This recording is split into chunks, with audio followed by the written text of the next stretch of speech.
everyone.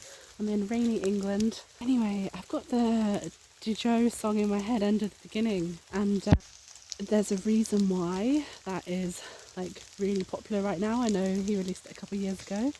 Amazing Joe Keery. We're all going through such a big transition right now. Everyone's awakening consciousness.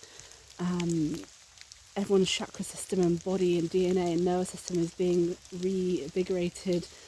We're shifting into higher timelines, and so I think the reason that this song resonates so much with us right now is that we're kind of closing out old cycles, old versions of ourselves, who we were in those places, and it obviously is just such a universal song. It applies to us all, like who were we in certain cities or towns or places once upon a time, years ago, or now even when we revisit those places, we've changed, or has the place changed?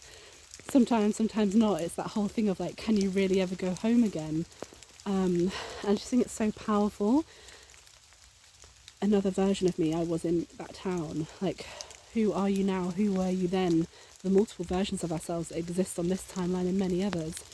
And obviously there's no coincidence that it's obviously kind of probably revamped in popularity because of Stranger Things, which is about different dimensions and timelines and shifts and nostalgia of certain eras, and it's calling to so many of us because of friendship and communities and the shift and change in cycles and what we're going through. But because of endings and, you know, especially January after Christmas, everybody in the new year often is we're still in the deep wintering phase of life, so we're slowly waking up. We're still in deep winter and hibernation phase if you look at nature, and it's kind of just like, how can we surrender to that more and give ourselves time and space to slowly wake up towards the spring period and just go slow and soft with ourselves. And the words end of the beginning, interestingly paradoxical in a way. It's kind of like the end of the beginning of an old version of you, of who you once were, or many different versions of yourself are ending right now. So who will you be in this new phase of your life, in this new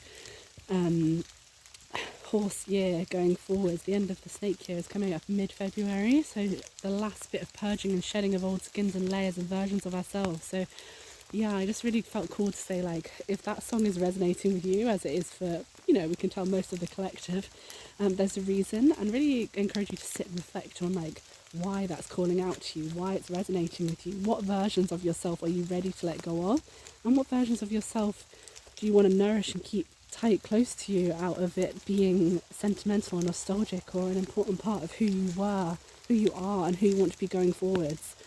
We're all being called into leadership, to stand up in our small circles and make a difference, to be our unique selves. That's who we came here to be, nobody else. So don't shy away from the light and your unique, authentic vibration. And just keep going. It's really nice to come on here and connect with the messages that are channeling through, and just kind of trusting in that, and that whoever's listening to this, you're meant to be listening to this right now. So many blessings in your day. Take time out where you can. Go outside in the rain if it's raining there, and just bask in this beautiful greenery and like life. You know, we're so blessed to have this water. I mean, obviously I don't know where you are, England is abundant with greenery, but sometimes I feel like I'm walking in Jurassic Park when I look at all the bracken. It's beautiful.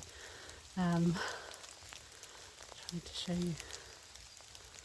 Anyway, thank you so much for joining me here today, and I'll speak to you soon. Many blessings. Take care. Bye for now.